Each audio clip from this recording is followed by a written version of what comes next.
কেন? রান্না রাতে খাবো।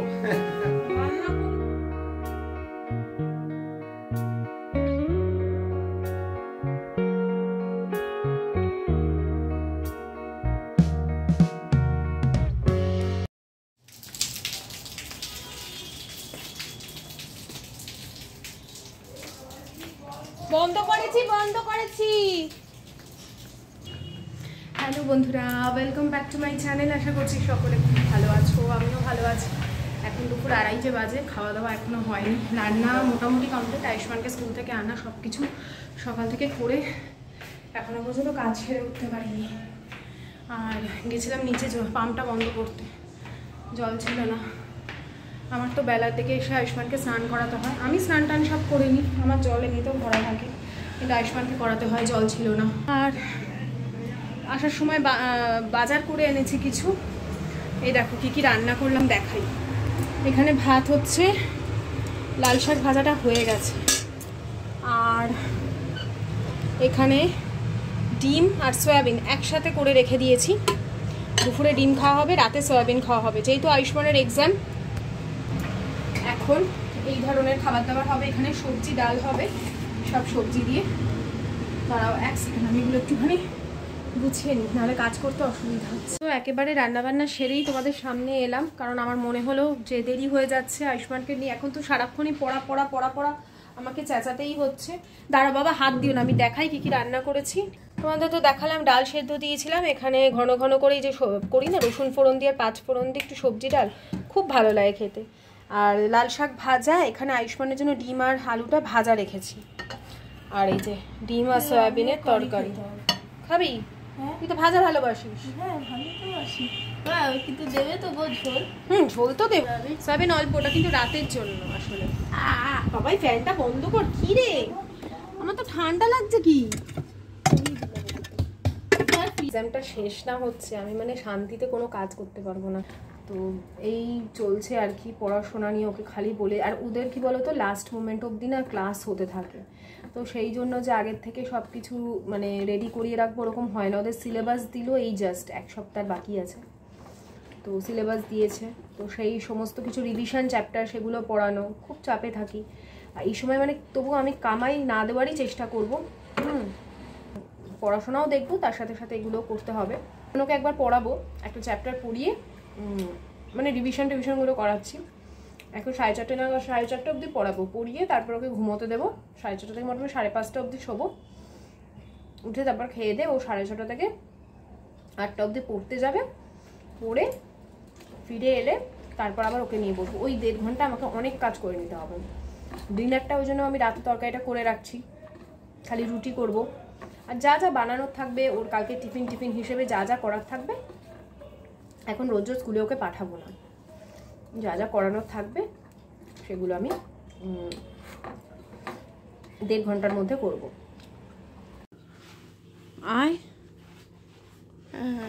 তো আয়ুষ্মানকে সোয়েটার পরিয়ে দেওয়া হয়ে গেছে। আমাদের আজকে থেকে ফার্স্ট সোয়েটার উঠলো। আরে ফ্যান চালাস না, সোয়েটার পরালাম। বাইকে যাবি না, ওই জন্য বাইরে ঠান্ডা আছে বাবাই। ওই হলো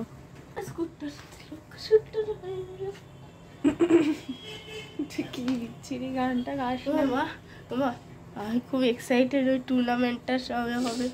তো আয়ুষ্মান যতক্ষণ পড়তে যাবে তার মধ্যেই আমি যাবতীয় কাজ করে রাখবো। আর এই যে দুপুরে খাওয়া দাওয়ার পরে এগুলো সব এখানেই রেখেছিলাম, কারণ জানি আশিস এসে খাবে। আমি একটু মাইক্রোওভেনে গরম করে দেবো। যদিও এখন আমি অনেক বেলাতেই রান্না করি, যাতে খাবারটা গরম গরম থাকে। ভাতটা তো সবার লাস্টে করি, কিন্তু তারপরেও খুব তাড়াতাড়ি ঠান্ডা হয়ে যাচ্ছে। আর এই জন্য আমি ভেবেছিলাম যে ঠিক আছে, এখানে বাইরে আপাতত এরমভাবেই থাক, এলে গরম করে ওকে খেতে দিয়ে দেবো। সে তো মানে স্যার এলেনই না। আর এই জন্য আমার খুব রাগ হয়ে যায় যে যেদিন আসবে না তুমি বললে, আমার এতগুলো পদও রান্না করতে লাগে না। মানে যেটুকুও করি সেটুকুও না করে সেদ্ধ করে নিলে কি আমার রান্নার থেকে অনেকটা ঝামেলা মানে কম থাকলে অন্যান্য কাজগুলো তাড়াতাড়ি করে সেরে নিতে পারি। তাহলে আমি ছেলেটাকে নিয়ে তাড়াতাড়ি পড়াতে বসবো। আর এখানে আশিস ফোন করছে। হ্যাঁ বলো। হ্যাঁ, কিন্তু তোমার কত দেরি হবে?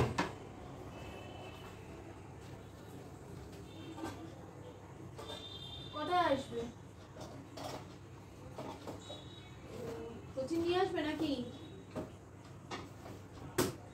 ফোন করতে পারবো না। এই যে তোর ভাত গুলো ফ্রিজে ঢোকাচ্ছি।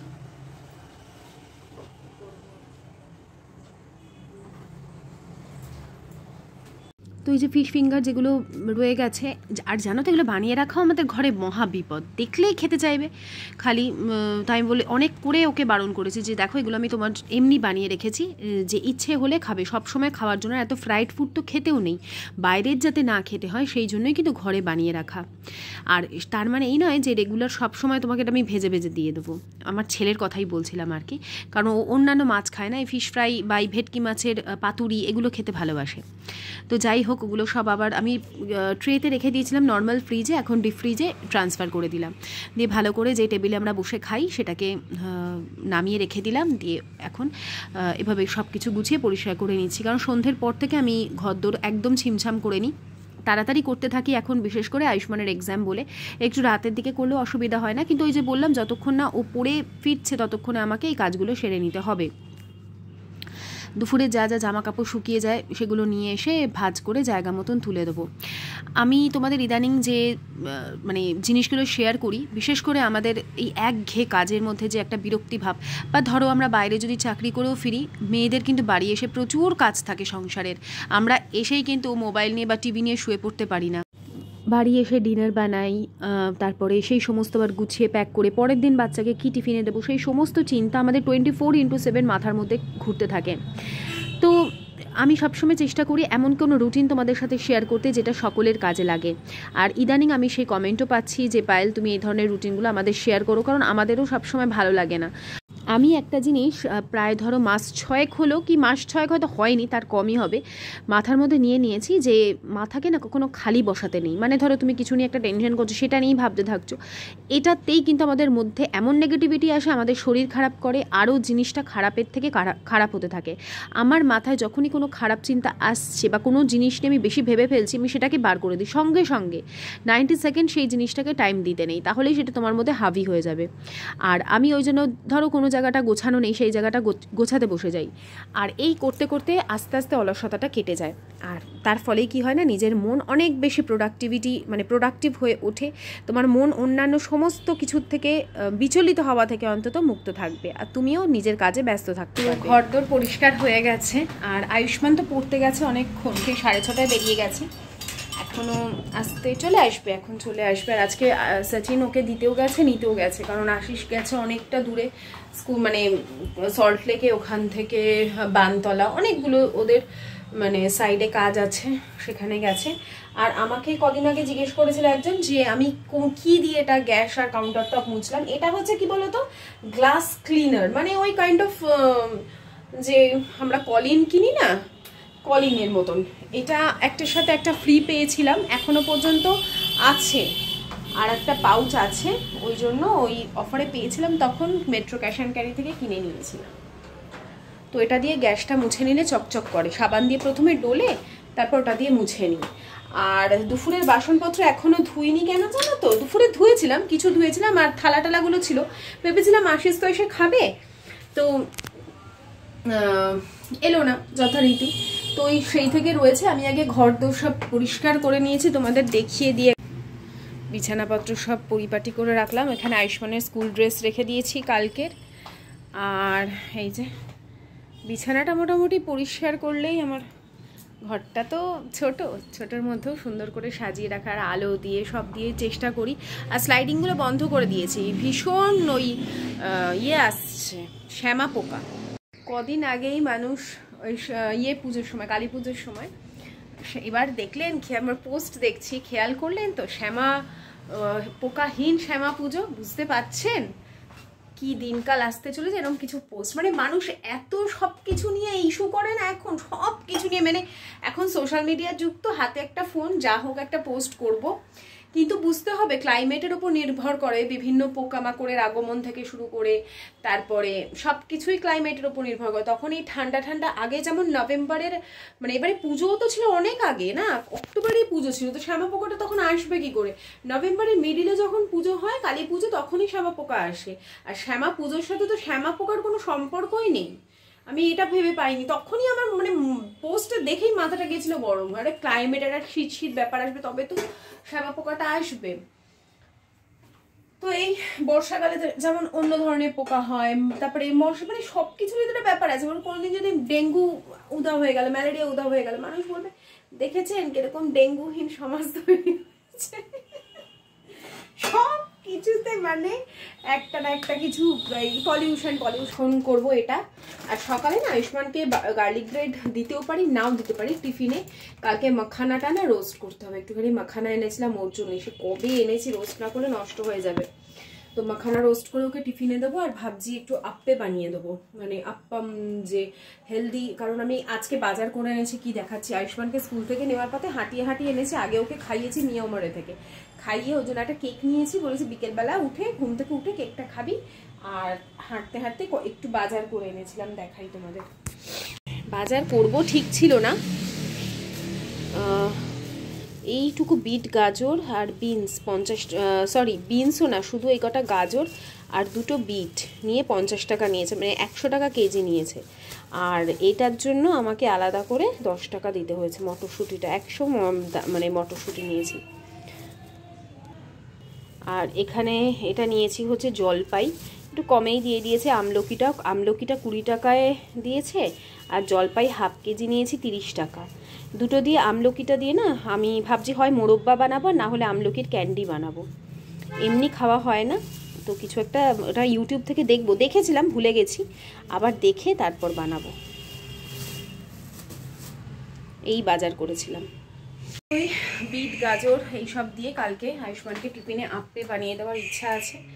তো চলো এখন চা বসিয়ে দিই। আর সচিন মনে হয় চলেও গেছে আনতে।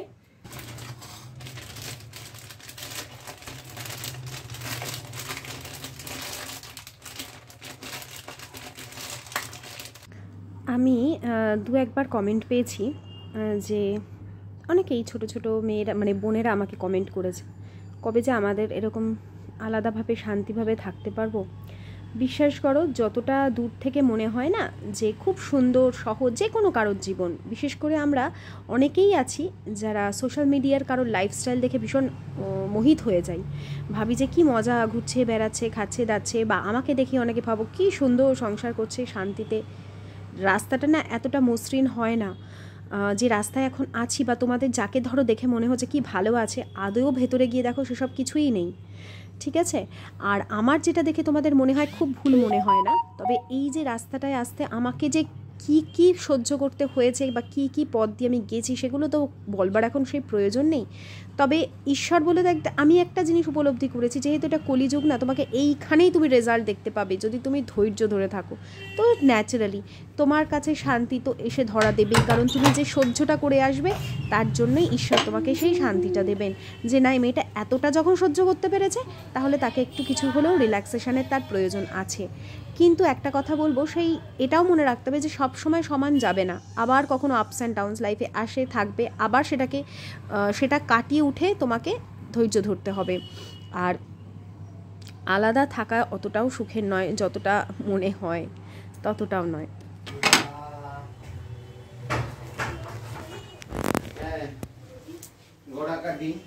তুমি আমাকে রান্না করিয়েছো কেন? রান্না রাতে খাবো। রান্না করিয়েছো কেন? রাতে খাবো, অনেক কাজ ছিল। বললে কে? তুমি তো জানতে তুমি আসবে না দুপুরে, বলো জানতে না?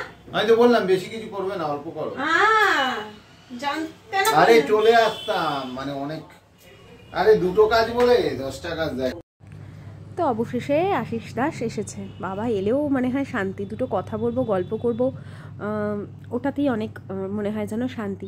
তো অনেক কিছু শেয়ার করবার কথা মাথায় থাকে। এই সময় আয়ুষ্মান যেহেতু চলে এসেছে, তো তোমরা দেখলে, তো সেই জন্য ওকে নিয়ে পড়াতে বসে গেছি। আর এই কদিন একটু এই ধরনের ব্লগ তোমরা অ্যাডজাস্ট করে নিও।